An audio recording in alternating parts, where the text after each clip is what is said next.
Good afternoon, everyone. I'm Cynthia Benz, and I'm the Senior Vice President of Public Policy at the Personalized Medicine Coalition, and I am the project lead for the PCORI project that we've all been engaged in. Next slide.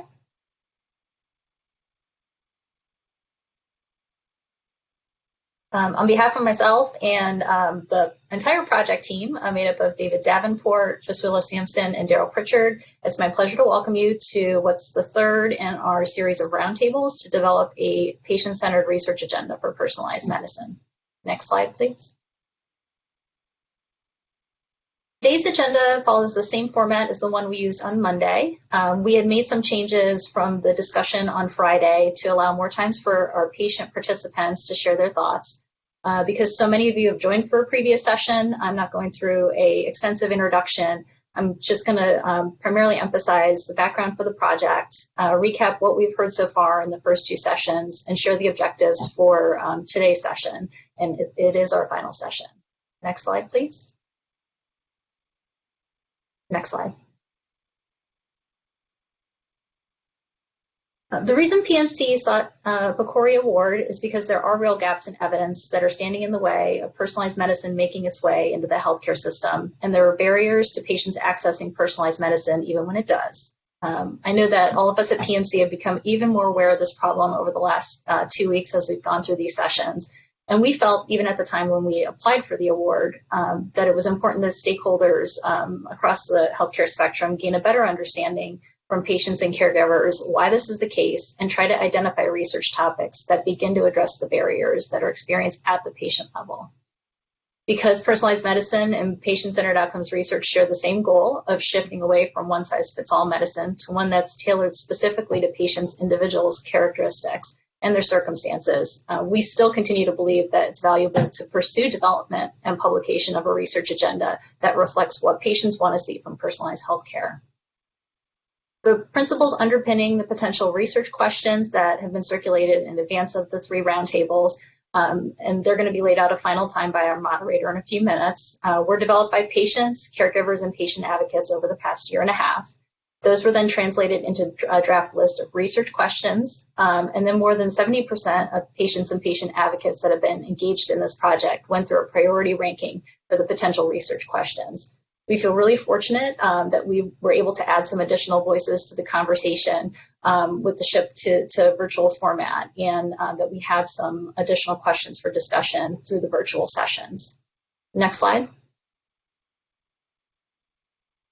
So this project was selected by PCORI to receive a Eugene Washington Engagement Award because not only will it inject the patient and caregiver voice as early as possible into the research process, but it's really intended to establish partnerships and build a community equipped to participate as partners in advancing patient-centered clinical effectiveness research. We've really seen this taking shape, and we've actually loved to have the opportunity to play matchmaker for some of you where relationships didn't already exist. We added a question at the evaluation survey that you'll see at the end of this meeting to gauge your interest in the level of participation you'd want to see in future research. We also received requests offline for participant emails. When David follows up with each of you about your honoraria in the coming weeks, he's also going to request permission from you to share your information if you're comfortable with that. We're then going to send out a contact list to anybody who's interested in receiving it when we share the draft of the white paper for your review. Next slide. So the agenda for the roundtables was set in consultation with our project advisory committee. Many of you are on the line, but it's made up of more than half of patients, caregivers, and patient advocates. And based on the input from the advisory committee, we established a twofold purpose for these roundtables. And I know we've talked about them if you've been on session 1 and 2, but it's to refine the language in the proposed research questions so they will be most impactful and relevant to the patient's priorities that have been identified up until this point. And then to discuss suggestions for additional research questions that would improve patient outcomes and experiences with personalized medicine. And we're doing great in that respect. Next slide. We've put this slide up before, but we think it's important to highlight it. And one of the reasons that we'd like to discuss it is really because on the most recent evaluation form that was circulated, we were fortunate to receive great feedback that the patient participants in particular felt satisfied or very satisfied with the meeting and the discussion. However, there are some patients that still indicated that their perspective is only somewhat represented in the discussion. We hope that with the third session, if you haven't weighed in so far or you don't feel like the questions that are being asked are as relevant to your disease area, please feel comfortable to weigh in and let us all know how this process can best serve you, your loved one that you're representing, or the community you represent. And in other areas where people are very comfortable expressing their views, we hope that you'll be respectful and make sure that patients have the opportunity to weigh in. Next slide. So now I'll go into a brief recap of the first two sessions. The group started getting to some important additional questions in session one that we held last Friday. We proposed an additional question on Monday that we're still seeking feedback on that we hope captures the valuable insights we gathered on provider understanding about diverse populations. From session one, we also are developing two additional questions about the role of telehealth in improving access to personalized medicine, and another question related to access to caregiver support services and how that may improve patients' care, particularly for pediatric rare diseases. In session two, we also noted some language refinements to the questions that were submitted through the chat box, and also verbally we've captured all of them. They won't be reflected in the list of questions that we're putting up today, but they will be incorporated in the proposed white paper that we're going to circulate to everyone for review. And then there were two additional questions that were proposed on the Monday session. The first we started discussing, and it's actually going to be covered in the panel today. And that question is, what is the role of research on testing in regards to the process of getting insurance companies to recognize the utility of a test or agree to reimburse for it? So we hope to get your thoughts on that. And then the second question, I'm going to read it now, but I'm also going to type it into the chat box. There is concern that some cancers are being overtreated when they're not very invasive or aggressive. Can research on testing promote studies to distinguish the relative invasiveness or risk as regards to the need to treat? So we welcome your feedback on that question, particularly if you work in that area, and we'll consider it for inclusion in the agenda.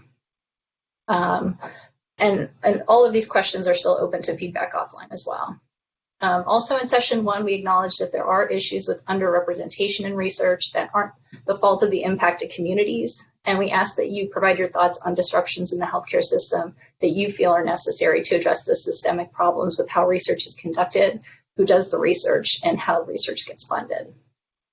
On Monday during session two, we also noted that it'll be critical for the research agenda to address the fact that patients often don't know what to ask and who to ask about receiving personalized medicine. Getting patients access to that information so that they can ask the right questions at the right time in their care journey is going to be essential. And another list of other notable considerations that were raised on Monday are the important role that patient advocacy organizations play in educating patients about personalized medicine. So we hope to identify some areas for that. There's also a need for education tailored to different types of genetic testing, which carry different risks and benefit considerations. There are challenges with family communication about health history and genetic testing, when and how to test children with genetic risk, as well as challenges in preparing pediatric patients to manage their disease, illness, or diagnosis as adults. It's a unique challenge that should be addressed. And that billing barriers are real, and that in some cases they're still standing in the way of adequate and continued education about an individual's genetic information. We do feel that many of these themes are currently reflected in the existing research questions we have, and so we're going to be updating the language where we can accordingly. And I know I said this before on Monday, but I think it's worth mentioning again. We really do feel a great sense of responsibility to all who participated in developing the patient-centered principles and list of questions. So our main goal today is to come out by the end of this meeting with a concrete understanding of the feedback that we need to incorporate to get a draft of the research agenda and white paper out as quickly as possible so we can publish it by August. And please don't hesitate to bring up any major omissions or questions you have along the way. So in case we run out of time, since we did get started a little late, I just wanted to take a moment to give a special thanks to David Davenport for all of his hard work on this project, including on his birthday yesterday. He planned this roundtable twice, which most people don't know, and a third time as a 3-part virtual session. So it seems like he's done 6 times the work that we initially anticipated that he would do. And while no virtual event is ever 100%, I believe that David's done just a tremendous job. And so thank you, David, for all that you've done. And so thank next you, slide. You're welcome. You never need to thank me. So Susan McClure has gotten us to a great place in this discussion, and we leave it in her hands to successfully take us home. Susan's the founder and CEO of Genome Creative, the first consulting firm in the nation focused on educating lay people about how our lives are changing through our increased understanding of DNA. Susan's expertise in this topic has been both professional and personal. She's been a journalist, founder and publisher of notable journals, including Cure and Genome Magazine, and she's a two-time cancer survivor. We've had the pleasure of getting to know Susan over the course of the last decade, and it's been a pleasure to really work with her on this project in this capacity. So Susan, I will turn it over to you. Thank you so much, Cynthia. It's an honor to be here, and I have to commend both the PMC, Cynthia, you, the entire team at the PMC, and also the Project Advisory Committee. You guys have really created such an important vehicle to advance precision medicine with keeping patients in mind and front and center, and I love that. So I'm really pleased to be here. Before we get started with today's panel discussion, we felt that it was important to recap the research questions that have been discussed to date and to gather any further feedback from patients specifically who haven't yet had an opportunity to comment or felt like their disease or their family's situation hasn't been addressed previously. So with that, I'm going to launch into the questions that we've already explored. And so with that, the next slide, please. So from session one, it was all about framing research questions in the context of patient-centered principles to improve delivery of personalized medicine. The first question: how can education, communication, and healthcare delivery strategies close the existing gap between a patient's caregiver's expectations about personalized medicine and the reality of how and when test results and treatment options are currently delivered? Second question: what kinds of new and existing educational tools and resources, including those using digital platforms, to empower patients and providers varying levels of understanding about personalized medicine and its benefits to discuss personalized medicine treatment options during visits? How can patients and caregivers be encouraged to more actively participate in their personalized treatment when they prefer not to think about it, want to rely on their trusted medical team, or feel inadequate to participate? Next slide.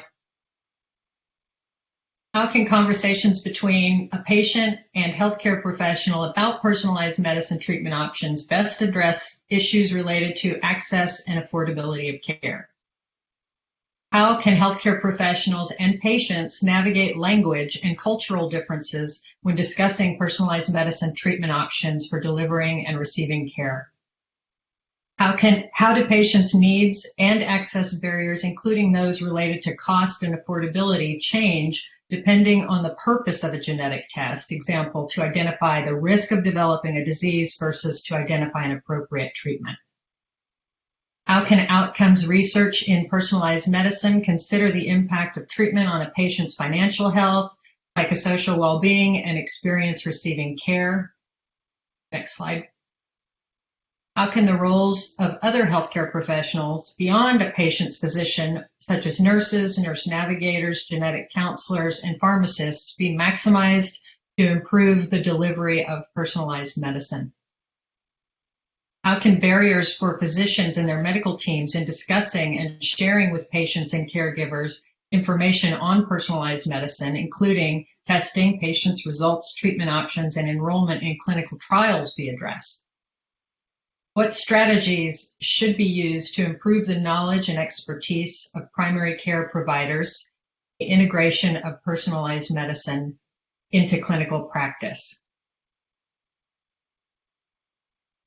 What kind of tools and technologies, including clinical decision support tools, could be made better available to providers in varying health settings, health disciplines, and health specialties to improve the delivery of personalized medicine? How can conversations between a patient and healthcare professional about personalized medicine treatment options best account for shared decision-making? And 13, how can shared decision-making tools and resources better facilitate conversations between patients and providers about how personalized medicine treatment options align or do not align with a patient and caregiver's values and circumstances? Next slide. We discussed a lot in this first session, didn't we? Or this is actually, is this session 2 now? Nod, Cynthia, this is session 2. Okay, good, because I was like, no wonder we only got to the first question in session 1. How does a patient's health and care provider's understanding of genomics, including the patient understanding of his or her own genetic information, impact the integration of personalized medicine into clinical care? What mitigating strategies are needed to address inequity in the proportion of variants of uncertain significance reported out for individuals of non-Western European ancestry, ethnicity compared to those of Western European ancestry and ethnicity? Next slide. So with that, if you patients who have not yet had an opportunity to explore some of those questions or comment on some of those research questions, if you would unmute your mics now, and this is your opportunity, your forum.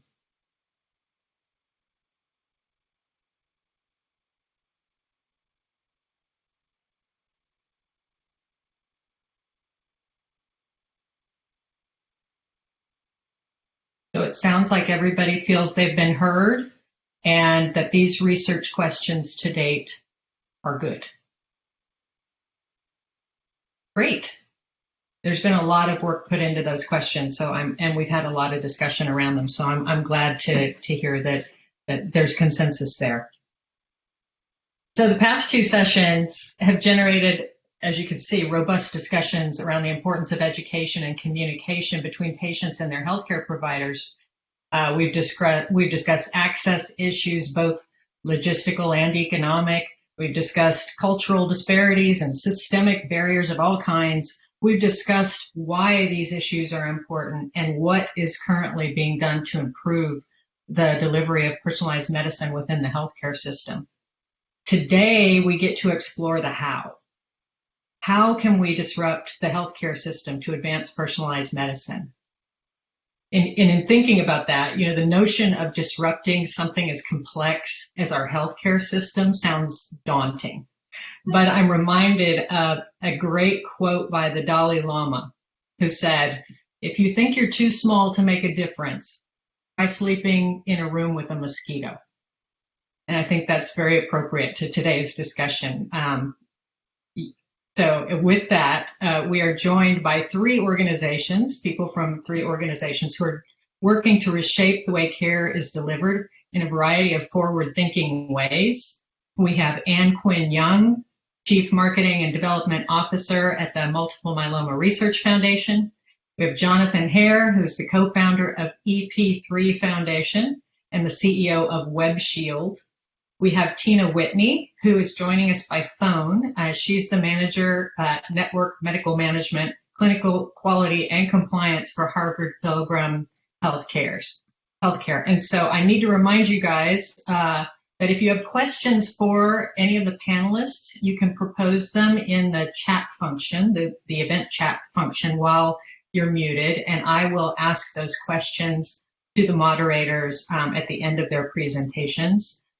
So patients first, if you would, that would be great. And with that, Anne, let's start with you. Can you tell us a little bit about the work that's underway at the MMRF? Because I know absolutely. It's very distracting. Thank you, Susan, Cynthia, David. It's really an honor to be here today. Also on the line from MMRF is our Chief Operating Officer, Mike Andrini, because unfortunately I need to step off at about 2 o'clock for a previous commitment, but certainly if there's questions that come in about what I'm about to describe to you, Mike can certainly address those. So for those on the call who aren't familiar with the Multiple Myeloma Research Foundation, we are a patient-founded and patient-focused organization with one mission, and that's simple: to cure each and every multiple myeloma patient. We were founded by a patient, Kathy Giusti, 22 years ago. She was an atypical patient. She was a white 37-year-old woman, and multiple myeloma typically affects older men, and African Americans have twice the risk of developing the disease. So like many cancers, it does disproportionately affect underserved populations, like whether it's African Americans or the elderly. Kathy had a pharmaceutical background and learned there had been little progress in decades. And she had a simple goal. She had a 1.5-year-old daughter. She wanted to see her daughter make it to kindergarten and would let nothing stand in her way. At the time, most patient organizations were focused on things like lobbying and support. But when you have a highly fatal disease, that really isn't that helpful if you want to extend the survival beyond 3 to 5 years. So from the very beginning, the approach that Kathy took and we continue to take today is to identify the obstacles standing in our way of new and better treatments, and then create business models to overcome them. So as we compare ourselves to traditional foundations or disease organizations, which may be funders, the MRF is really a doer. We're guided by a strategic plan. Our leadership team looks much more like a virtual biotech company. And we've had many different efforts over the last 20 years in the pursuit of accelerating the cure for every patient. Over that time, we've found that, like many other cancers, multiple myeloma is highly heterogeneous, which means that precision medicine has been a focus of ours for many, many, many years, much more so than well before it became well known in the community. And our definition of personalized medicine is a pretty broad one. It really means deliver the right treatment to the right patient at the right time, not just limited to genomics, but as the area of immuno-oncology is emerging, particularly it's in its infancy in our disease, certainly much further along than others. The hypothesis is that there'll be a combination of treatments targeting patients' unique genomic and immune features. That said, most of our efforts have been focused in the past on the generation of large longitudinal clinical and genomic data sets. We're starting now to augment those with information from the immune system as well, so that we can have a much more complete and robust understanding of each and every patient. And our focus has been to answer those critical questions facing the community and help make precision medicine a reality. So one example is our COMPASS study, which was launched in 2011, where we're following 1,100 patients longitudinally, collecting their clinical data from before they've even started treatment, and then collecting bone marrow samples as well that we sequence on 3 different platforms. That's resulted in us creating the largest genomics data set of any cancer, and we've made that available to the entire nonprofit research community, and then have set up partnerships with commercial entities as well. Through that, we've learned what subtypes of multiple myeloma are. We've learned how to define high risk, and we've identified targets that we've then moved into a platform trial. Where we're moving today, and what I wanted to spend the rest of my time talking to you about, was something that I think is highly germane to this whole discussion. So while our past genomic efforts have been much more focused on the understanding the disease biology space, in 3 weeks, we'll be launching a much bigger effort that's focused on answering clinical questions. So we're calling this effort the Cure Cloud. And rather than going directly to academic centers, or in the case of COMPASS, we did work with some large community networks as well, to acquire patients through the traditional case report form and lengthy consent. The Cure Cloud is a direct-to-patient effort where we're going directly to the patients for their clinical and genomic data. So we're allowing them to enroll from the comfort and safety, which is really important these days, of their own home. They consent online, they sign a medical waiver, and then we're collecting a blood sample that's then sequenced using a 70-gene panel developed with the Broad Institute. So it's a first ever clinical grade liquid biopsy for multiple myeloma patients. And there's really, we're looking at this effort in terms of democratization of care in 2 ways. First, patients now, no matter where you are, have access to a liquid biopsy, next-gen sequencing, and we'll be returning the results the sequencing results directly to patients and to their doctors. So particularly for a patient who may be at a crossroads and has run out of commercially available treatment options, they get a report with their doctor that could reveal mutations that they didn't know about because they didn't have access to next-gen sequencing. We provide available clinical trials for them, thus opening up treatment options. So democratizing access to this, to the technology and to the insights. And then on the other side of it, as soon as we have a critical mass of patients, a few hundred patients, we're aiming to get up to 5,000 ultimately. But once we have a few hundred patients, we will make that data available to patients and their doctors so that they can make more informed treatment decisions. So particularly for doctors in the community who may be seeing many different types of cancer patients, certainly many different kinds of blood cancer patients for many hemoncs, it's clearly very difficult to stay up on all of these diseases, especially one like multiple myeloma that's evolving so quickly. We'll be able to serve up data on hundreds and ultimately thousands of patients so that the doctor and the patient can sit down, find other patients in the database who share common characteristics, whether they're demographic, whether they're genomic, whether they're immune, where they are in their disease, and be able to say, okay, here's another cohort of patients that looks just like the patient sitting in front of me. Here's what they were treated with. Here are their outcomes. And thus I can make a more informed treatment decision. So that, again, the goal is ultimately to improve and optimize the care and deliver precision medicine to every single patient that's out there. Because it is an IRB approved protocol, we do have specific eligibility criteria. So not every patient will be eligible to join the study. But again, the idea is for every single patient to benefit from the data generated, regardless of whether they're part of the study or not. And then the final piece of it is, because we do believe that this model, the direct to patient, the providing deep information back to them, and then making and then aggregating all this data and making it available, is a model that could be applied certainly across other cancers and perhaps across other diseases as well.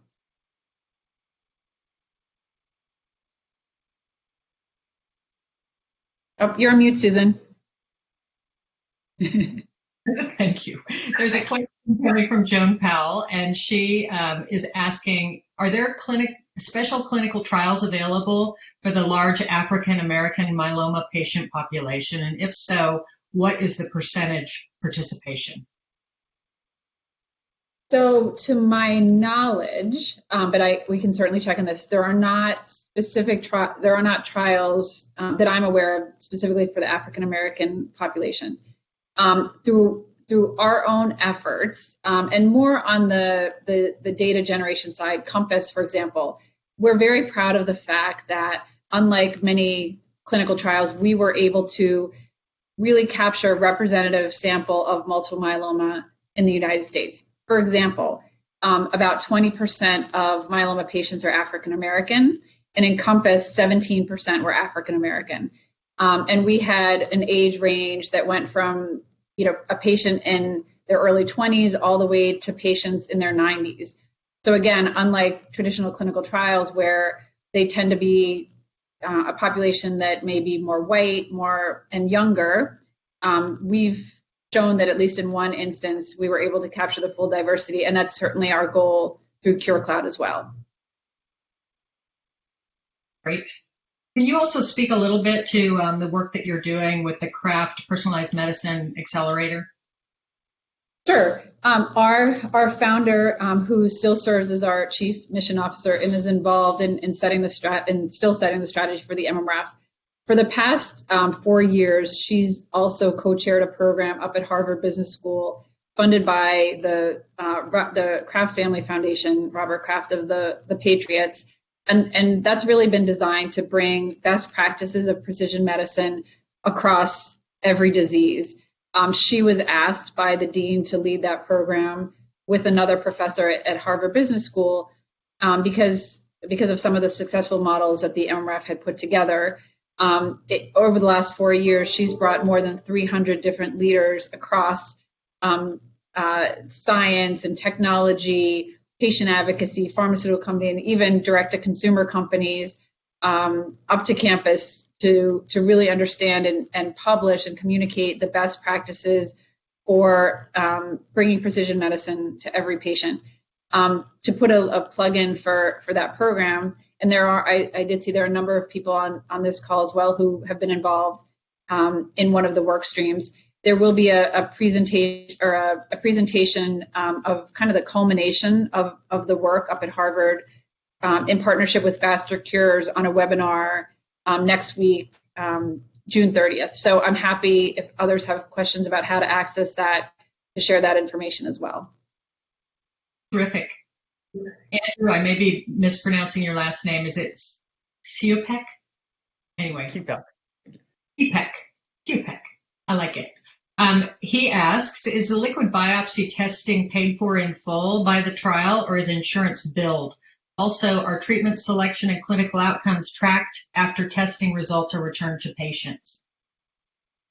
Okay, so for the first one, this is fully funded by the MMRF. Initially, in this overall, we're estimating that CureCloud could be up to a $40 million study, and perhaps even more as we look to add additional data sets in addition to the clinical and genomic ones. It's, again, fully funded by the MMRF. Right now, it's fully philanthropy funded, and then we're looking at other potential revenue streams to help offset that cost. The second question, collecting outcomes after the sequencing. So yes, so how, I think that was the question. So how this will work is patients who are enrolled in the CureCloud, we pull updates from their electronic medical record every 6 months. So it's an interesting question that I hadn't really fully thought about, that will be an interesting cohort to track in terms of those patients who have a mutation that's been reported and then end up on a clinical trial, what the outcome was. But certainly we will be capturing that information through their EMR. And then the other piece is, part of the consent is that patients agree to be contacted by us. Of course, we have very robust safeguards in place, but we have a number of oncology nurses in a patient navigation center who work with us, and they will be in touch with patients, just checking in on them to ensure that retention in the trial, but also if there are changes in their disease status. But that's another way that we can track on what if they got into trials and then what the outcome was. Terrific. Well, thank you so much. That was a great. Thank you. I appreciate it. So next up, we have Jonathan Hare. He is the co-founder of the EP3 Foundation and CEO of WebShield. Jonathan, I know you're going to talk a lot about basically your leadership in health IT policy and data privacy. And we thought that the Roundtable participants would be interested in your thoughts on how the health system must change so that personalized medicine can reach its full potential for patients. And specifically, we wanted to know, let me see, I wrote it here somewhere. Can you address how patients and caregivers can contribute to handling and owning their data, and how that positions them to have the most choice in terms of participating in research? That I will hand it over to you. Absolutely. Yeah, and thanks for having me. I think the challenge in personalized medicine is that, it's really about the person in every aspect of their life. So right now, the healthcare system is organized around enterprises like payers or providers or labs, their lawyers, their IT security people managing access to your data, making all sorts of assumptions which just aren't feasible in the real world. They assume people agree on identities of people, of devices, of organizations, of documents. They assume they agree on policies. They assume they trust somebody to be enforcing security, which means whoever that is your big brother surveilling your activities to make sure you're not a bad guy. And the reality is, it's just not feasible. So we just continue to fail after many attempts. And what we need to do is reorganize things around individual people and their relationships and their data, and put them in, make it possible to put them in charge. I don't think anybody's against that. It's just really, really difficult if you live in an enterprise-centric, ecosystem It's just not feasible to do it. So that's one of the reasons why we created EP3 Foundation, which stands for Empowering People with Privacy and Personalization. It's not just about healthcare. One of the interesting things about personalized medicine is 70% of outcomes in healthcare are driven by behavior, lifestyle, social determinants, basically how you live your life day to day, who you're living with, what you're doing. Maybe 20% is based on, genomics, proteomics, metabolomics, the various omics, and only 10% outcomes are driven by claims, clinical, and labs data. And we've had a hard enough time just getting the 10% connected. So if you don't have a way to get all the rest of the data, how are you supposed to personalize anything? How are you supposed to measure outcomes? How are you supposed to learn what works for whom? So what we've come up with is, so EP3 Foundation is just a consortia of many different, 100 different people, organizations, trustees, and so on, just trying to create a critical mass of people paying attention to a new person-centered approach. And then WebShield is working with, we have dozens of partners, by the way, come up with some breakthrough innovation. We call it quantum privacy and proof of trust, which enables personal privacy networks and personal data networks. So what quantum privacy does is allows you to do any computation without revealing any information to any person or organization. So within these personal privacy networks, all personal information is encrypted end-to-end until the recipients, which might be a person, organization, a device, are specifically authenticated and authorized. Security can be thousands to millions of times more secure than the systems you're using right now. You might use web or email or Facebook or some other messaging clients to initiate interaction with a person, organization, but no information need be revealed to those apps or clients or websites to enable sharing. Most of the time, computation is going on in what we call privacy domains, where there are no insiders. Nobody's got the keys. People run the ability to see the outcome of the computation, and so you're not trusting anybody with your data. However, when you do need to interact with a person, ask them a question, give them decision support, whatever, we're able to control access down a level of this one attribute to this one person on this one device for this one purpose, this one time. And it's only decrypted on their device, their cell phone, their computer, what have you. And then the responses to that interaction are encrypted, provenance tracked, and no organization can see it. And data, when they're in what we call personal data networks, they're inherently privacy protected. So it's what the NSA calls flat data. You can prove that it's impossible to learn anything from it, even though you can do computation on it. That's why we call it quantum privacy. But at the same time, you can do global population analytics without consent because no information is revealed to anybody. Therefore, there is no need for consent under any of these laws and regulations.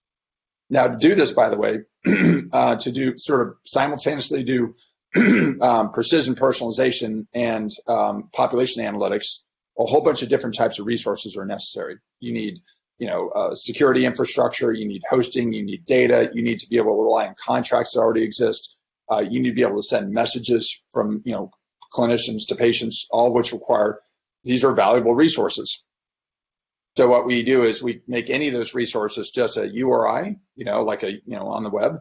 And you can link policies to data, you can link data to algorithms, they can link a brand to a service. And in spite of the fact that these people don't agree on anything, they don't agree on commercial terms or regulatory compliance or authorized recipients, they don't, let alone trust each other, they don't even know who they're interacting with necessarily.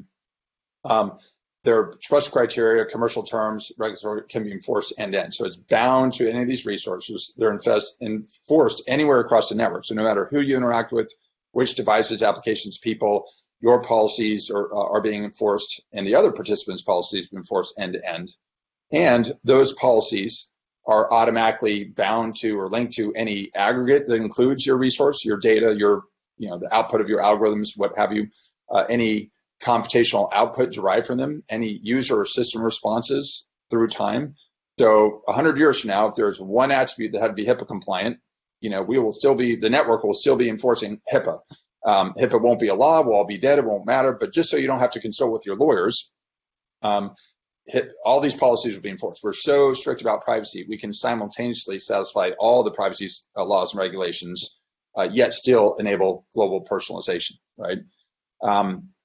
And by the way, it's not limited to healthcare because, if you want to do personalized love, you have to personalize, if you want access, to all the data you need to personalize care and understand what works for whom, you need to be there helping them in their lives. So these personal privacy networks give people control over their information and lets them define their own policies or understand what policies they opted into. They can do secure or anonymous messaging with anybody or record sharing through anybody's devices or apps or systems. You can do one-click payments or delivery scheduling for anything, for tests, consults, online services, buying a car. You can use any payment mechanism, credit cards, online payments, insurance, employer-sponsored benefits, government-sponsored benefits. You can do it for populations as well as individuals. And then you can do any of this in any website, email, web app you like. So all these services that are normally embedded in somebody's site, like, Amazon or Facebook, they're now just trust in the cloud. The services are provided by the network, organized by an individual, so you don't need to trust other enterprises with control. Now, one of the hardest things, I've been doing this for many years, by the way. I was on the Markle Foundation Personal Health Technology Council, and everybody was having the same conversations. This is, 13 years ago, 15 years ago. And one of the issues I brought up then is like, how do we agree on who a patient is? There's just no agree on person. It's reliable. So the root of all this is what we call an authorization network. It allows all these people and organizations to pool their resources to be able to authenticate any person based on what everybody knows about them, link them, discover and link them with records about them, devices they use, accounts they have rights to, certify through neutral authorities compliance with all these laws and regulations, HIPAA, FERPA, Gramm-Leach-Bliley, California Consumer Privacy Rights, GDPR, and basically not only certify that it's okay to give somebody their own data, which right now is extremely difficult and risky, but also assert their actual rights. All these laws have an individual right of access, under HIPAA, under IRS 6103. As a taxpayer, you have your right to your tax transcript. You just can't prove to the IRS you're not a tax fraudster, so you can't enforce your rights. But also there are rights under things like HIPAA that for FDA's got unbelievable rights to data, or at least the right to create safe harbor to enable public health, patient safety, outcomes tracking, and so on. They're just not able to assert those rights. So what the network does is able to assert the combined legal and regulatory and contractual rights of the online user, the record subject, participating enterprises, federal agencies, through some sequence of enforcing existing rights through existing contracts, have the data stay encrypted end to end, and then be delivered to whoever has rights to it, and like the patient themselves, wherever they want to send it. So you could send it to your doctor and have them stored at the hospital if you're comfortable having your genome and everything about your life, or you could send it to what we call a personal data network. So it's virtually aggregated. That doesn't mean copies of your data is going anywhere. This is a virtual distributed network. So your data is actually staying exactly where it was. You might get copies for backup, or if you want copies, you can get them. But in most cases, the data is just wherever it started. So you can now query the network and discover and get control of all these things, even though they're distributed. Then with this personal data network, we have many different partners that for their enterprise customers, deal with format translation, terminology mapping, making this data understandable. So on behalf of the consumers, like, would you like to take all this data, link it together, reconcile it, transform it in different formats and terminologies as necessary to support different analytic purposes or user interaction, and the network tracks end-to-end provenance. Where did the data come from? Why do you trust them? Why was it gathered? How has it been transformed? On what platforms? Using which algorithms? Which vendors? Do you document basically the whole supply chain of data, but also whether it came from a system or actually from an online user doing something with the device? And yep.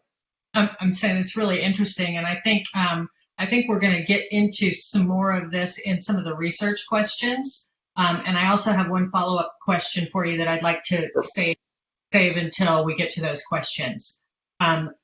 So at this point, I'd like to go ahead and introduce Tina Whitney. She is with Harvard Pilgrim, and then we'll come back to some of your approaches to the tech space when it comes to addressing some of these research questions. Is that okay? Sure. All right. But one final point I would make, by the way, is that the key is by putting it under control of the consumer, all those legal and regulatory constraints go away. It's only covered by FTC Section 5. So it's actually to everybody's advantage to give data to control the consumer, because consumers can authorize you to do anything with it. If it stays under your control, you've got all these lawyers you'll be talking to. There you go. Yeah, that's a great point. Absolutely great point.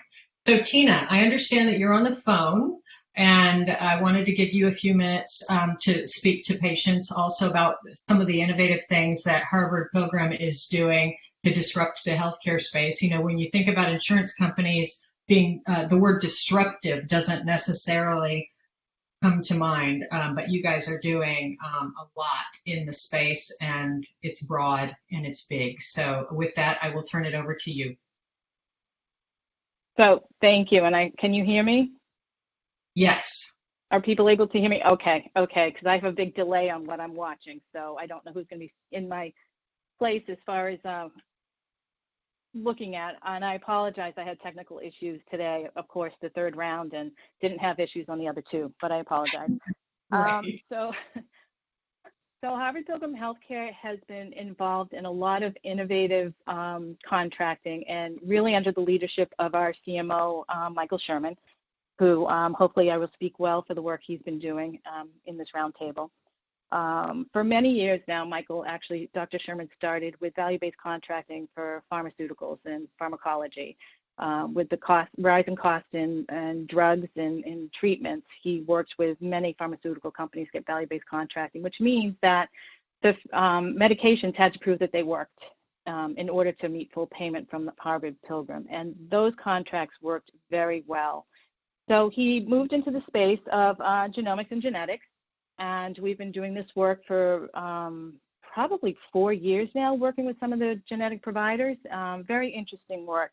We've done a couple of projects. One of them, the first one we did was testing for non-invasive prenatal testing, and we expanded coverage to women who are under 35 years of age, and those women are usually average risk and don't qualify for that type of genetic testing. And the idea of it was to improve quality of care, of course. That's always our goal, is to improve quality of care, improve outcomes, and improve cost of treatment. And we found with that study, opening that up for a year or so with the goal of decreasing other testing, that it didn't work to really decrease other testing, which we found interesting. And that brings to mind some of the things we've talked about already in the roundtables is physician education. How do we educate physicians on new types of testing? How do we educate physicians on changing practice patterns and getting comfortable with all the new testing coming down the pike? So that is something that, again, was talked about earlier, and we felt was very true with that project. We have a couple other projects we're working on now. One is actually a pharmacogenetic, I hope I said that right, testing, and this is actually going to be focused on members who are newly diagnosed with depression. And this is supposed to be a genetic test to identify which medication would be the best medication for treatment. And this is really huge, because we find a lot of people who are identified diagnosed with depression get tried on medications, they don't work, they have really bad side effects, and people just don't stay on the treatment or just don't go back and try to get better treatment. So we're really looking forward to this one. We think, I like them all, but this one's really exciting. And we're hoping, to see good results from this. We're adding physician education to this project based on what we've already learned. We were going to have a mandatory CME program, which has already been written, and then COVID hit. So we've kind of backed off a little bit. We've put this on the shelf for a little while until providers get back on board with just seeing patients. And we're hoping to offer this as a voluntary program, but hope people will actually be interested and participate, because they will get some credits for that. So we're going to start doing outreach to providers probably in July, and hopefully get this going in September. And that it all depends on what happens with COVID and the providers at that point in time. Another one we're working on currently is also, to do whole genome sequencing, and this is also something new for us, and this would be a new policy for us as well. We don't only approve exome sequencing for certain diagnoses, and this would be a new opportunity to help our members, and this would be for children with congenital anomalies. And this would be really beneficial as well if we find that it works, because if we can identify what's wrong with children early on, then a care plan can be developed for these children. A lifelong care plan can actually be developed for these children, so that they'll get the best care possible, have the best outcomes possible, and hopefully lower costs by not having extra testing being done. That's really not necessary if we're able to diagnose what's going on. So we're in process of working out the details of that right now and developing a new policy that Harvard-Pilgrim will need to adopt. And we're really looking forward to it. This is all really exciting work. We're also speaking to some other groups about specific cancer diagnosis testing, I should say, not treatment, cancer diagnosis testing. And I think one of the things that's really interesting in the space we're working in at Harvard-Pilgrim is we're working with mostly primary care providers. So again, it gives us an opportunity to learn, what do they know in this space? What do they need to know in this space? What can they manage in this space of managing a primary care practice, which, if you haven't seen really the inner workings of a primary care practice, there's so much going on. So how much more can they actually take in, absorb, and manage as far as being a primary care or a provider? So it's all really interesting. And Michael Sherman, again, this is his passion. He's done a really great job with all of this. And the rest of us who get to work with him on this, it's exciting. So. Well, he is brilliant indeed. And I love the work that you're doing in the mental health space. It's so important because it truly is, the current setup feels like a game of whack-a-mole. You know, you're just, okay, well, that didn't work. Let's go over here. And meanwhile, patients are paying all kinds of money for prescriptions that they don't end up using. They get discouraged and they fall off treatment. And when you fall off treatment in the mental health space, it can be, the results can be dire. So congratulations on that. I did want to ask you one question about what you guys are doing to address health disparities and inequities in coverage. Can you speak to that for a second? So anything we put into place would be for all of our Harvard-Pilgrim members. So I don't think we have any healthcare disparity in that space. We don't have a Medicaid population. I know we talked a little bit about that in one of the other calls. So our population is commercial, mostly employed. We have a small exchange membership, but again, any policies we have in place go across the board for all of our members in all of our states. Got it. So any of these policies we put in place would cover everybody. Wonderful. Well, thanks all of you for your wonderful thoughts. I am going to now jump to the patient-centered principles, because that is what kind of got us to the dance in the first place. These principles are the framework for the research questions, and so I'm going to review them very quickly, and then we are going to jump to today's research questions. So the principles are: patient-caregiver values include personal priorities, religious, spiritual values, societal and cultural values, including family involvement and care decisions, views around quality of life, privacy concerns, desired level of access to and understanding of personal genetic information, beliefs about health and personal responsibility, attitudes and preferences toward end of life. Patient and caregiver circumstances include emotional state, socioeconomic situation, race, ethnicity, sex, gender, language, health literacy, ability to work, access to care, access or lack thereof to a caregiver, social support, cognitive abilities, attitude toward illness, example, acceptance of a diagnosis, willing to accept help, personality, symptom burden, health-related quality of life, ability to consent and choose, relationship with the healthcare provider, the role of patient as caretaker, preferences of family members, treatment setting, community or academic or other, familiarity with personalized medicine and its benefits, and other social determinants of health and other expressed needs or barriers. Next slide. The research agenda would be most helpful if it focused on priorities that help providers in under identifying and communicating treatment options based on biological differences in the context of patient-caregiver values, and B, understanding patient-caregiver circumstances, presenting treatment options in ways that highlight how a treatment aligns or does not align with these circumstances. Potential for shared decision-making tools and resources to facilitate those conversations should be explored. Next slide.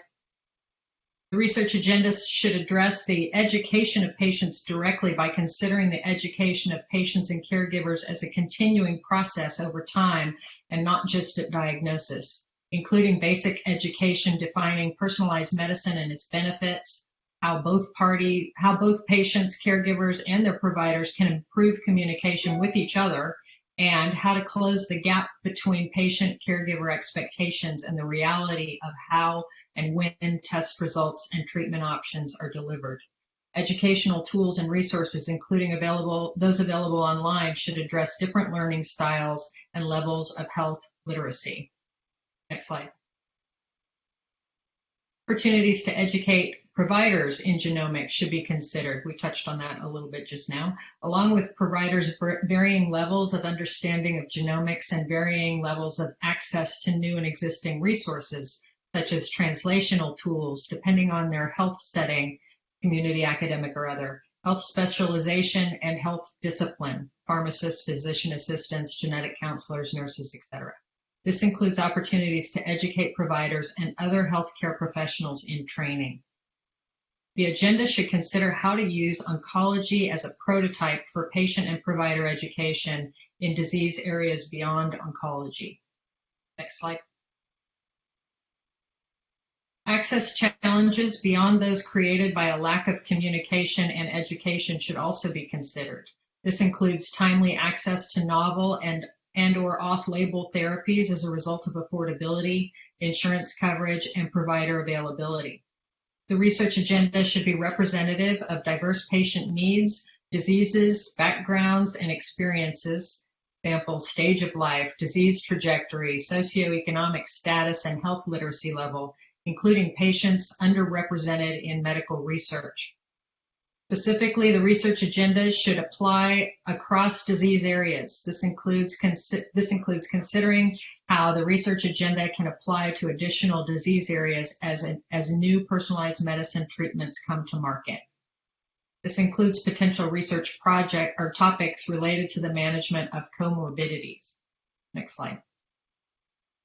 The advisory committee should consider areas the agenda must include and exclude to have the greatest impact, including the feasibility of proposed research topics. This includes potential research topics related to artificial intelligence, data collection, data integration, and interoperability, informed consent, and patient concerns related to privacy and access. See, Jonathan, I told you you'd be all over that one.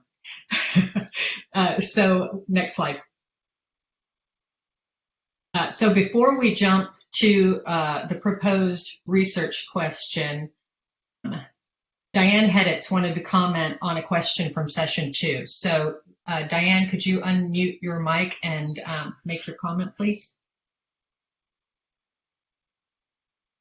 Oops. Okay, so this was regarding the question of overdiagnosis and overtreatment, and the idea of low risk versus high risk, and could we ask a research question in that regard? And I just wanted to mention that I'm involved in a PCORI grant, a large PCORI grant right now that is asking that kind of question. We are looking at 100,000 women across the country in regard to breast cancer risk and what should be done in terms of screening, where a lot of women are being overdiagnosed and overtreated in this regard.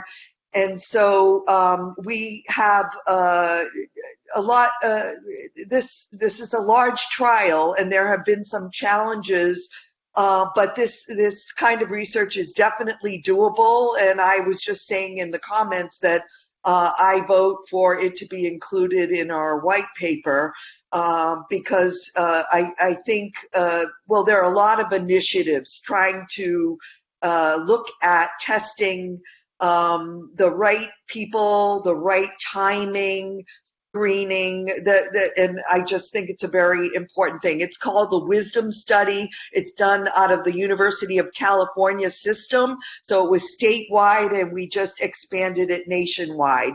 And the challenges are that we have tried to do coverage with evidence with the insurance companies, which has been very difficult, meaning they cover the genetic testing while we are trying to prove that looking at a risk-based screening model is better.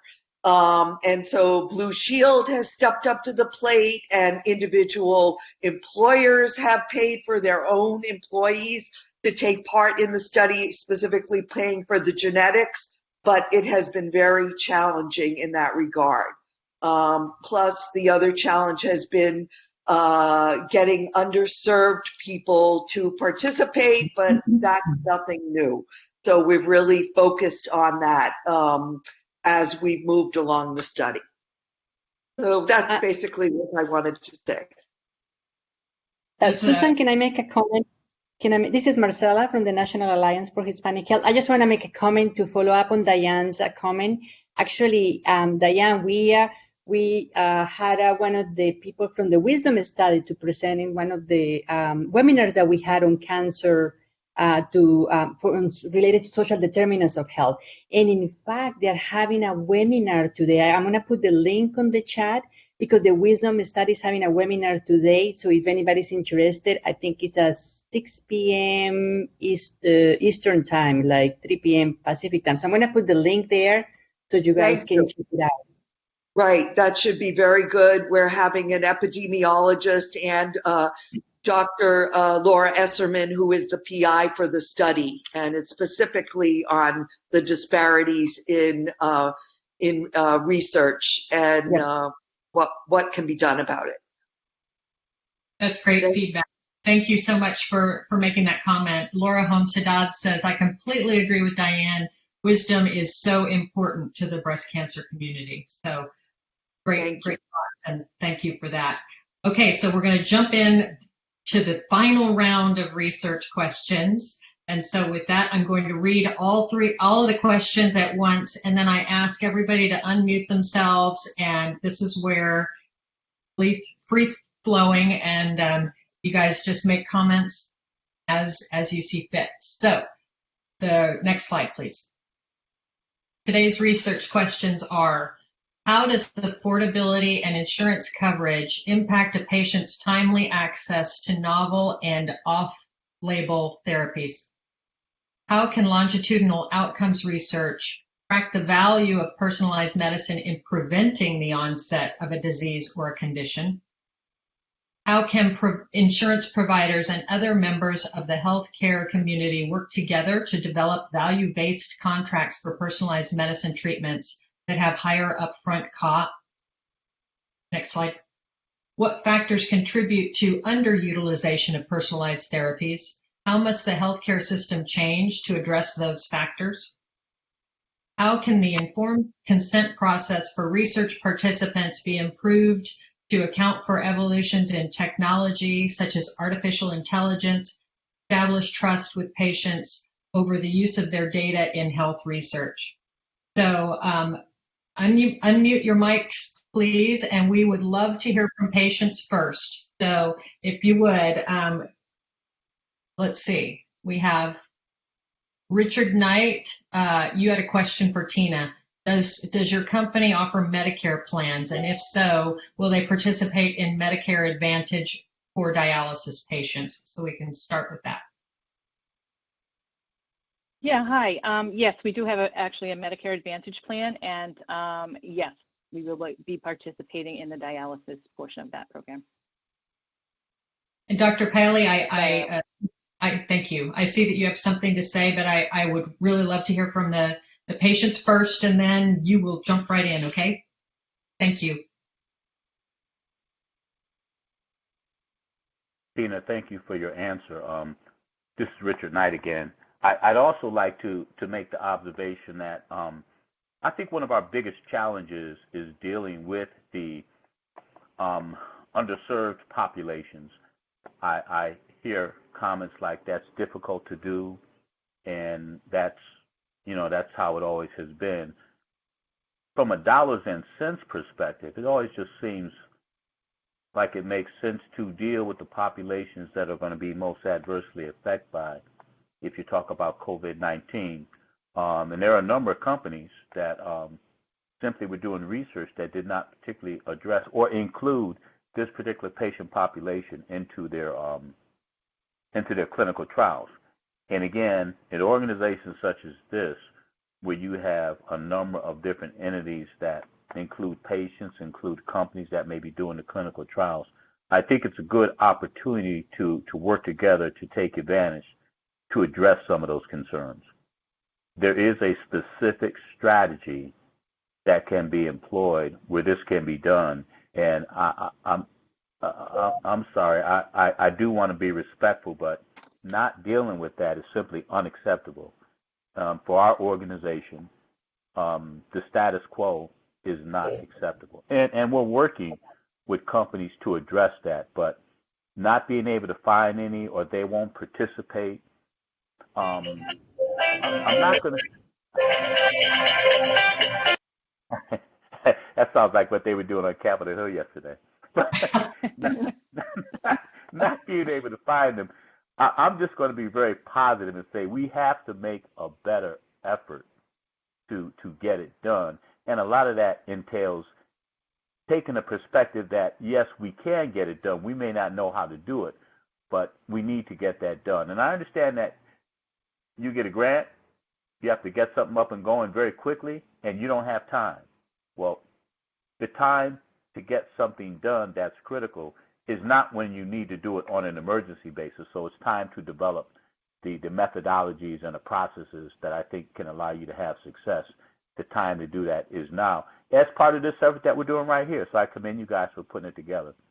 But I just want to say that a lot of it is we have to change our perspective and be more inclusive about populations where when you look at the numbers, that's really where, and Tina from the insurance company, you know, that's where a significant portion of the dollars and cents goes. So it makes sense to address it head on. I'll stop there, but thank you very much. So was this actually a question? This is Tina. A question to me? If you want to respond to it, Tina, I was making a global statement. Okay, but no, just I would like to just follow up just a bit. So we do have employee groups, obviously, who purchase the insurance.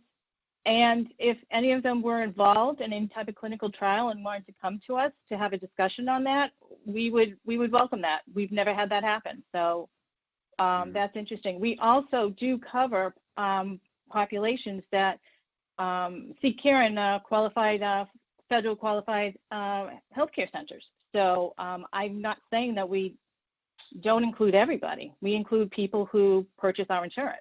So I don't know if that answers your question.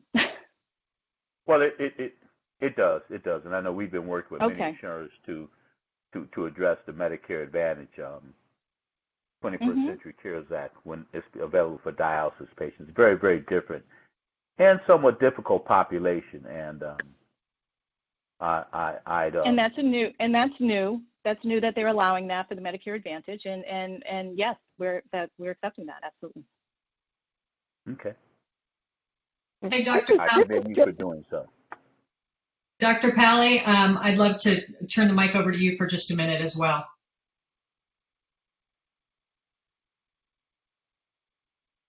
Where'd he go? He disappeared. Okay, so while we're waiting for him to come back, Jen Laws had a comment. From the FQHC perspective, clinical population is largely underserved. Trial design needs to reflect affected population. As for payers, expanded coverage of transportation needs, partnership with community entities to cover those costs. At the end of the day, access to care and diagnosis is a dollars and cents issue. We know early diagnosis leads to better outcomes. Addressing getting in the door is the very first step, and we see models for transportation in Medicare. Additionally, payers should consider the role of step therapies and prior authorizations as a burden for providers and patients. Can these systems be streamlined in order to reduce labor burden and wait times for results and targeted therapies.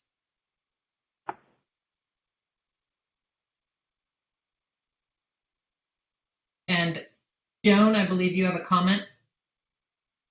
Yes. My question is, what can providers do, because they're the first connection with us as patients, do to introduce us to various programs out there in reference that we can take advantage of? Usually when you go see a clinician, you know, they take an examination, but there's never a follow-up conversation of different programs or outlets that maybe many patients can go to in reference to treatments, you know, conferences and things like that.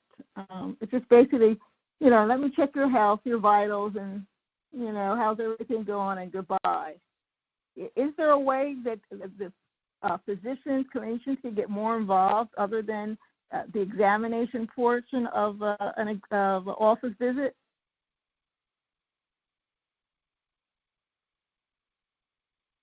That's a great question. This is Dr. Figueiredo, if I may address the question. Hi, I'm an oncologist at MD Anderson. So this is an excellent question because we often order molecular testing for patients too. And our ways is that every single patient who is diagnosed with cancer will have molecular testing as well as testing for all of the markers, such as immune markers that are known to be associated with treatment to improve treatments. But the reality is that many of these patients do not have a follow-up after the results of molecular profiling are become available. This is very complicated because what happens ideally at MD Anderson and also at the American Society of Clinical Oncology, where we have prospective clinical trials, is that we all sit together, the physicians, the biologists, and other healthcare providers, and we review carefully the results of molecular testing and what is their clinical significance. Because many times we find so many molecular alterations, at times patients have up to 20 molecular abnormalities. How do we prioritize treatment, and how many of them are drivers of the disease and metastasis, and how many of them are just passengers, as we call them? This is a very complicated process. I think it cannot be done by one person. However, the oncologist is fully responsible to deliver personalized medicine and to act on these results. And it is important that the patients bring to their attention, to the physician's attention, we need to know the aspects of these molecular testing and what should we do next. So raising awareness is very important, and asking the doctors to provide feedback. And there is a lot of work we need to do, all the healthcare providers, in collaboration with organizations such as PMC, ASCO, other organizations, to standardize this process, because this process is so suboptimally done that many patients receive suboptimal treatment, or they do not have the opportunity to receive personalized treatment. I don't think that one size fits all. I think every patient is so unique. We have to take into consideration their molecular profiling, their tumor origin, the extent of their disease. We need to look carefully at the imaging studies, their comorbidities, if they have diabetes, hypertension, because many of these drugs make these conditions worse. And we need to make sure that we do this in a way that is acceptable and is standardized. So a doctor who doesn't know, for instance, what is the clinical significance, what is a PI3 kinase mutation causes to a patient's tumor and survival, the impact on survival, will not be, the patient will not be affected by this, but there will be a group of doctors, a tumor board, where all this will be discussed and the treatments will be standardized. Thank you. That's great feedback. Cynthia, you wanted to comment to Joan? Sure. And Joan, thanks so much for your observation. David and I were just chatting offline. Does the question, it's not specifically directed at health at the patient's physician, but we have the question that we went over during the last session. How can the roles of other healthcare professionals beyond the patient's physician, such as nurse navigators, social workers, nurses, genetic counselors, and pharmacists, be maximized to improve the delivery of personalized medicine? Does that, provide? Oh, go ahead. I'm sorry. Was someone saying something? I don't think so. Okay. I was just going to ask if that is something that you'd want expanded, or if that's something that addresses the concern you have, since that conversation isn't happening, and the onus is sort of being put back on the patients to have that conversation about follow-up. You're addressing it to me, Joan? Yeah. Yeah, no, she answered the question. She answered it. Okay, perfect. Thank you. Tina made a comment also. She said that we've done that to assist our Medicare population to get MD visits. We also, this was about Yasmin's comment that insurance providers should partner with Lyft and Uber, as they have a transportation program that helps with rides to treatment. Tina said that we have done that to assist Medicare population to get to MD visits, so that we work to get supplies to our members who could not get out during COVID. Yoni, did you have something you wanted to say? Or is it just okay, there you go, you're on mute if you want to make a comment. Dr. Pali's back too. Okay, so Yoni, did you make a I was there, I didn't hear you, sorry. I was on mute, I'm sorry. So yeah, so I certainly want to comment on a couple of the questions, and I only see one in the box there. But we are in an interesting state in healthcare in this country, where less and less physicians practice as solo doctors. More and more are in small to mid-sized groups. As a consequence, a lot of these groups do more and more work with accountable care organizations, what they call ACOs and IPAs, where they group together. There's data analytics and population health, et cetera. I happen to sit between a medical director of a large 430 doctor ACO, which is population health group, and of course I do genetics as well. So these areas are becoming more and more combined together. So to answer a couple of the questions that you're proposing with the research, as more data is developed, looking at outcomes measures is becoming more and more important. And my colleagues who have no genetics knowledge, who are not interested in genetics, but are population health driven, are asking me more and more, we've got to do data analysis to know what would be the cost benefit, the value proposition, as it were, for doing some of these tests. I always point to pharmacogenetics, first and foremost, because there is a front end cost potentially, but when you look downstream at the cost of 3 different psychiatric medications used, the time frame, the cost of consultations, it's fairly easy to derive a likely answer that you could easily recoup or double or triple the cost of the pharmacogenomic testing in certain cases, depending how that works. The same can be said for statin drugs, Lipitor, pain meds, et cetera, et cetera. But the trouble is they don't connect directly. So particularly for the non-providers on this call, it's hard to put together what appears to be a front-end cost doing any type of genetic testing, be it oncology, we've heard about a number of times, where it's critical to laser beam your therapy, and nobody really argues about withholding genetic therapy to save someone's life, shall we say, or a surgery. But it's a different type of thought to connect doing genetic testing to affect diet, lifestyle, and medications for diabetes, high blood pressure, and more, I'll say, mundane types of therapy. So the primary care world is sort of struggling on its identity of how to do this. But those research questions are paramount, and the genomic centers and the PMC type of organizations are more and more going to query that to the large population health payers the CMS Medicares and the large Horizon, Aetna, Cigna groups that are struggling with what do we pay for, what do we not pay for, and what is the proper outcome. And I think that more and more of my meetings with these non-genetic directors and physicians leading the insurance companies who pay the dollar are interested and willing to consider it, but they're skeptical. They're skeptical. They're not sure. They're afraid of unleashing this process. Last point, in New Jersey, where I'm located, there's a blue ribbon panel that's been formulated because of the concerns by the state, who pays a lot of the healthcare costs for employees. If we do too much pharmacogenetic testing, will that have a cost benefit to the state budget? And so even the politicos are thinking and are aware of it. And so it was brought to the governor's desk in New Jersey before COVID.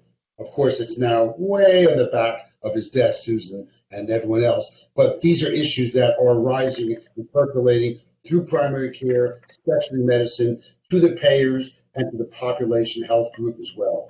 Sorry to go on so long. Thank you. Thank you. No, that's really helpful information. Laura, Laura Holmes Haddad has been making some incredible comments in the event chat button, and so I'm now going to call on you. And I'd love to hear more about your patient experience and frustration.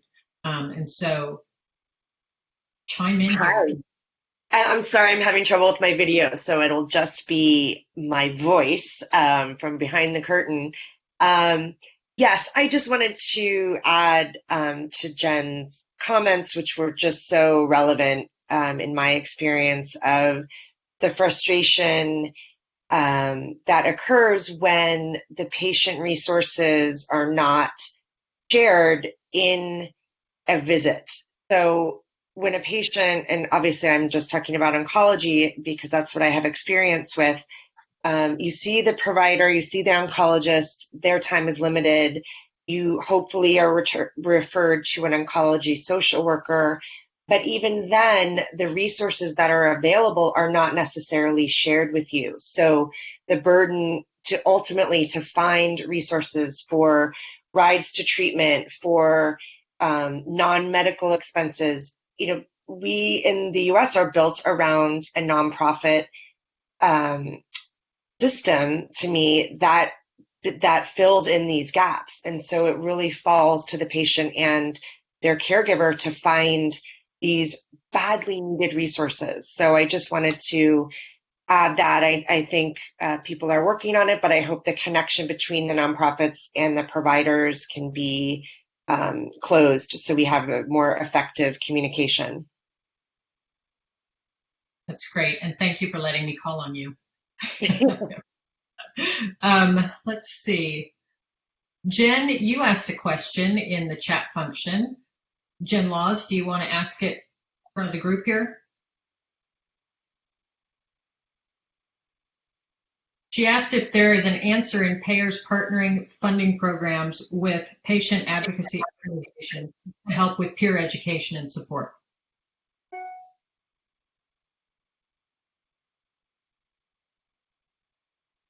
Tina, do you want to address that one?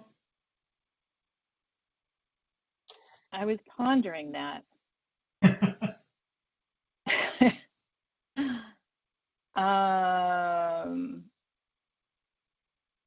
So I'm not quite clear on who she's referring to as far as patient advocacy organizations.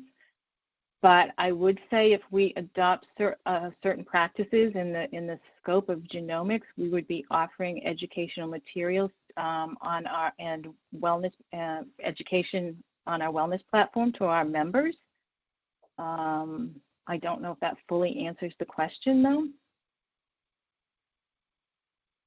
I don't know if she has her mic muted or not.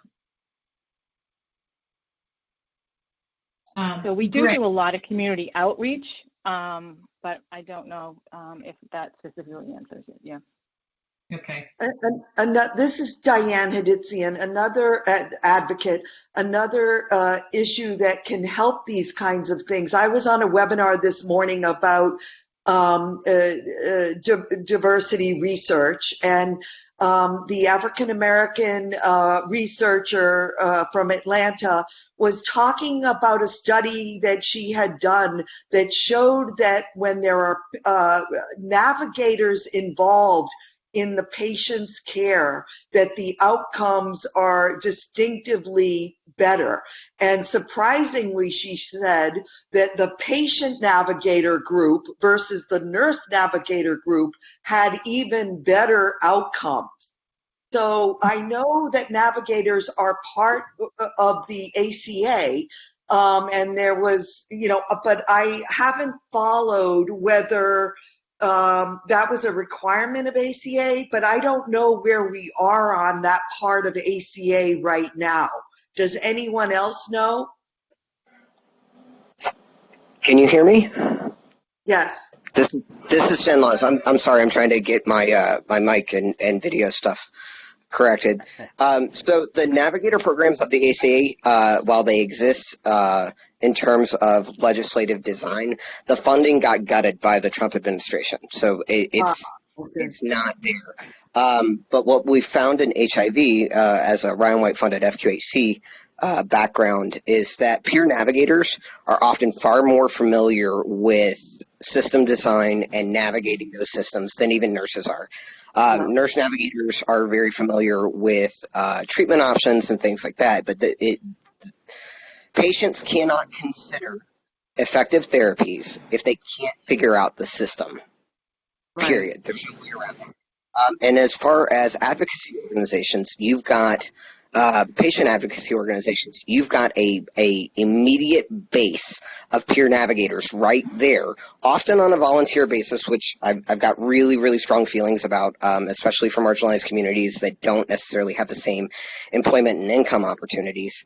So part of my question there is, can payers take advantage of these disease state specific patient advocacy organizations providing a peer resource immediately in networking and helping patients navigate these systems and their treatment options for more effective and better health outcomes? Right. And someone on the webinar shared a link to George Washington University that has a free online patient navigator for volunteers, a program that they can be trained on how to become one. So, I mean, this could really be leveraged. This is Jonathan here. One response to that is to do navigation to help personalize, you need access to a whole bunch of data about these patients.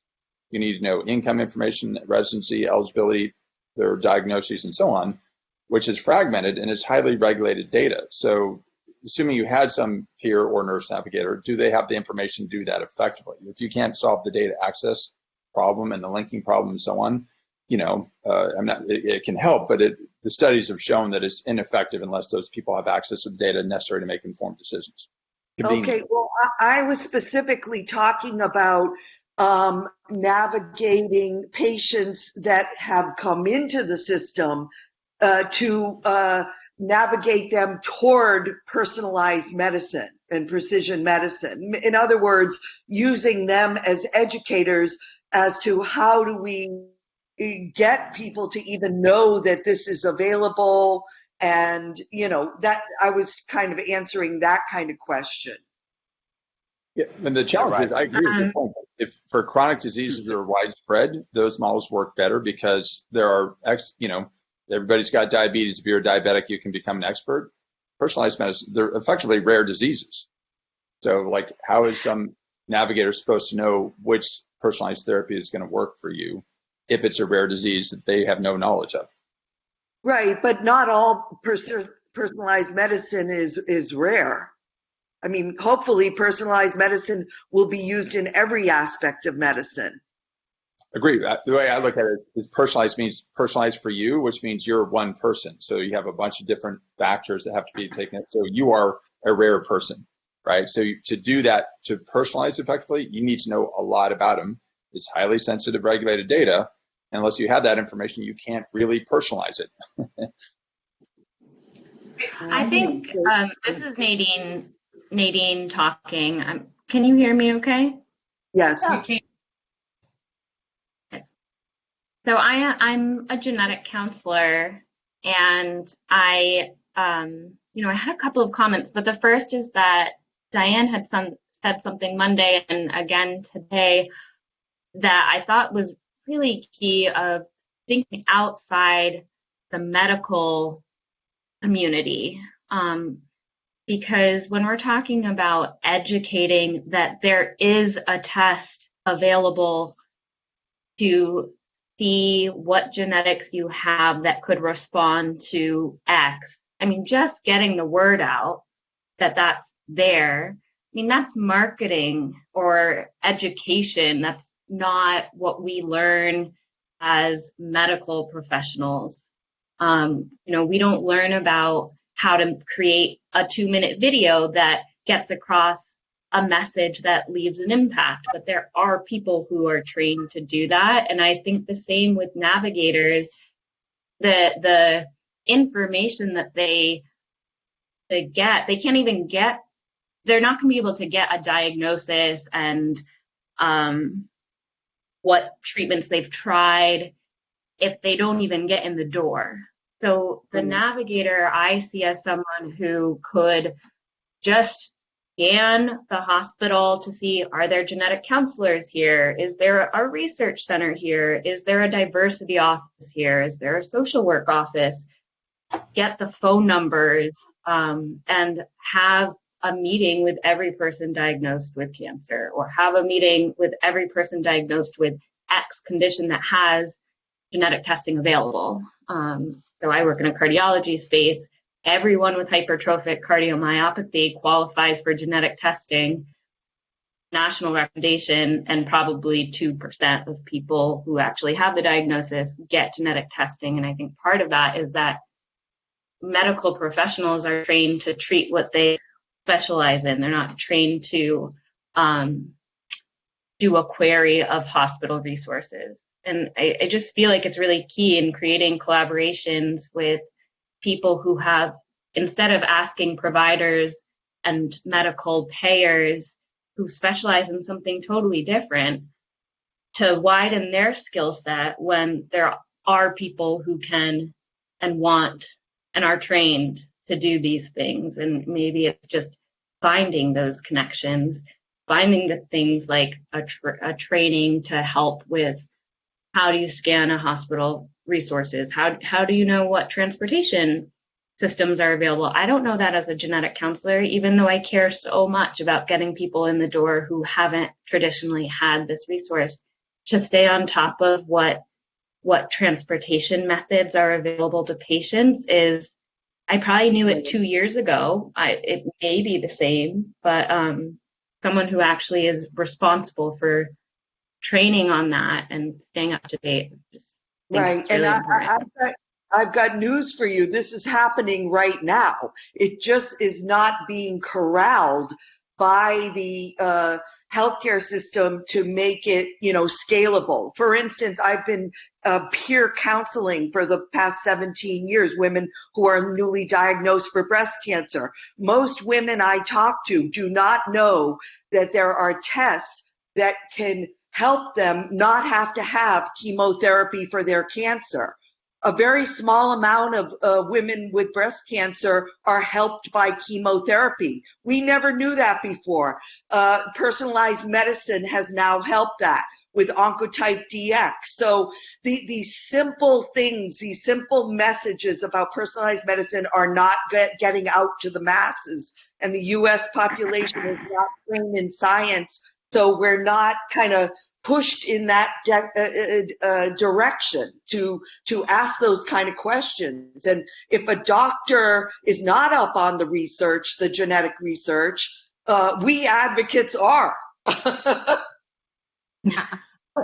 agree with what was said, but I would like to emphasize what Jonathan earlier mentioned, which is very important. that every patient is different, and at the end of the day, the patient's life is up to the decision, should be up to the decision of the experts to make recommendations. So the role of the doctor is to educate the patients about what are the options, always to optimize treatment, to offer personalized treatment, and then recommend treatments. But we cannot generalize treatments for all patients. All we can do is to raise awareness and then make sure that the expert will provide the guidance. So one of this is that we don't want the patients to be misled and misinformed that every patient can have a targeted therapy or personalized therapy because we did molecular testing. There are drugs that are FDA approved for specific molecular abnormalities for patients with cancer, I speak, but there are a lot of mutations that they don't have, there is no drug to attack. There's no drug to target those mutations. And there is the place for clinical trials. So patients should be informed about the availability of clinical trials, and then we should help them to access those trials. And the important thing is to have accurate information about what exists, that this is a process. Personalized medicine is something that has changed the way we treat cancer, and they should have access to it, and then they should make the decision. But the information should come from the experts in terms of treatment recommendation, the expert physicians, in my opinion. But the patient has to ask questions. I think the doctor and the advocate are answering two different questions, which is part of the challenge, communication. I think that both of you are correct, but you're clearly answering two very different questions. That's right.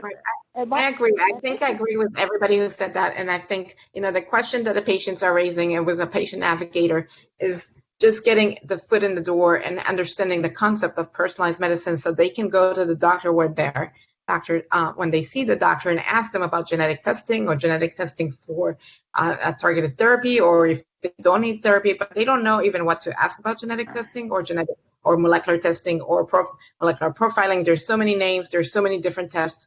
And so they need to know about, there's a role for the navigators, patient navigators, or nurses, or others in the care team to educate the patients and getting the information just that they know what they ask for. But then also, obviously, with the different treatments for each different molecular change, or obviously there's not, some of them are actionable, some of them are not actionable, and some of them, that is the role of the physician to explain that. And that we saw that even that is not being done, or with like the doctor say, oh, I tested you and you need to do this. But, then the patient if they want to go a second opinion, they don't get the report. They don't know what they had. They don't know what mutations they had. They don't know how to even consult on what a specific testing they had or not. And so there's a role for everybody to increase the communication, and the patients need to get their basic understanding of precision medicine or personalized medicine to know what to ask and how to have a shared decision with their doctors, and the doctors have to have better communication on and their role on treatments, and decision on treatment obviously is their role for advocating for a specific treatment, but that is matching the profile of the patients, but that the patient needs to know that information as well. And that is obviously specific for each patient, and so that is the role of the physician in there. I just didn't want the audience. You all, we have 15 minutes left, and I'm going to go to Greg for a second because he asked a very good question in the comment section. He asked, are these research questions intended to be applied to cancer care?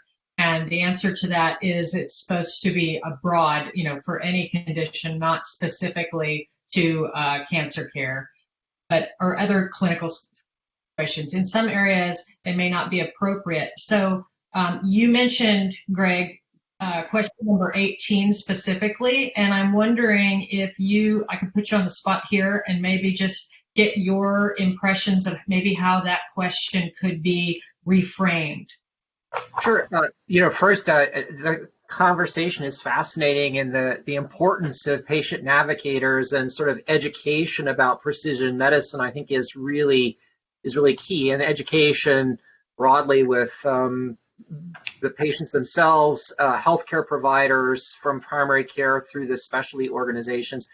I think there are real challenges. What I was trying to get at, and I'm sorry I'm being a little concrete, is I'm looking at these questions and I'm listening to the conversation, like how does a conversation relate to refining these questions? I think there's a real challenge in sort of leveling where precision medicine approaches have adequate sort of evidence of benefit to try to pose the questions that are up on the board. In the oncology space, I think that questions 16 and 18, for example, and then I can't see the next slide. I got my list in front of me, and perhaps 19 and 20 maybe even easier to address, because I think there's better evolution of sort of the evidentiary base. For 17, I think there's less information in the arena, even in oncology, for prevention, except for certain hereditary, syndromes, which are relatively uncommon. So, I think for 18, I think a sort of preceding question has to be, in what areas is there an adequate sort of evidence base regarding outcomes and costs to address the following question? How can insurance providers and other members in healthcare community work to get value-based contracts? I don't believe too many insurers outside of a coverage with evidence determination framework would consider creating a value-based contract when they don't know what the value actually is. So that evidence base has to be there first. And so when thinking about refining these questions, it may be that you need some essentially pre-framing of the question to ensure that you're asking it in an environment where it's possible to answer the question, is all I was trying to get at. That's great. From Joan Powell, also, there is a question: is it more profitable for insurance companies not to be involved in personalized medical care? In addition, the question also, I guess, goes to pharmaceutical companies. Well, they don't really have a choice because it's going to get there, right? And this was as we started dividing up the cancers into, right, lung started with 2 subtypes, and I can't keep up with how many it has now, right? Probably 30. I think the drug companies came to the conclusion they had to find a workaround. I mean, there were going to be no more real blockbusters. So they developed new models to make money. And I don't think we have to worry about them. They will come up with the way to do that. And same with the insurance companies. They have to be proven first. I've worked with, in my business, a lot of drug companies that have spent that kind of black period where they develop a test, they don't have enough evidence, they have to pay for all their patients to get the test, right? And then there's proof. Then the guidelines, the organization guidelines accept the test, and then they start making lots of money. So I don't think we have to worry about them too much. Thanks. Tina, I'd like to ask you to comment on Greg's comments about question number 18 and speak to that for a second. And then Dr. Pally, we will go to you right after Tina. Well, hi. So I think that's, what Dr. Sherman has been trying to do. As I said, we started with the pharmaceutical companies because many of these medications were high cost. And in order to, support them, pay for them, and put them on our formulary, we needed to make sure that they actually did what they were proposed they were going to do. So that was really part of the value-based contracting, starting with the pharmaceuticals. And now we're trying to do that with the genetic testing as well, to make sure that it really is we have to look at cost effective, but also giving us good quality care and better outcomes for our members, and that's the way we're looking at it. Again, we're a not-for-profit, and that's what we look for. Yeah, I think a bigger issue is it profitable for hospitals? Because right now, the genetics are loss leaders, right? Genetics cost much more, they cost the hospital money. They are not a money maker. Am I right? Well, I do want to mention also, this is Nadine, the genetic counselor, a lot of the technology used for these clinical genetic tests cost the same whether you look at one gene or 100 genes. It's next generation sequencing, one platform, and honestly, I spend so much time trying to get insurances to cover a panel test that costs as much as a 2-gene test when they're the same price, except we can actually get a lot more clinical information. And then I end up giving the person who I'm talking to at the insurance company a lesson on the disease that I'm testing. And so I do think there also needs to be, I don't know, some communication about what is the cost of the test, and is it actually higher than the cost of a test that's been proven. These are also rare conditions, so it's very, to cross a threshold of proof is not easy, but that's also why technology has upped their game.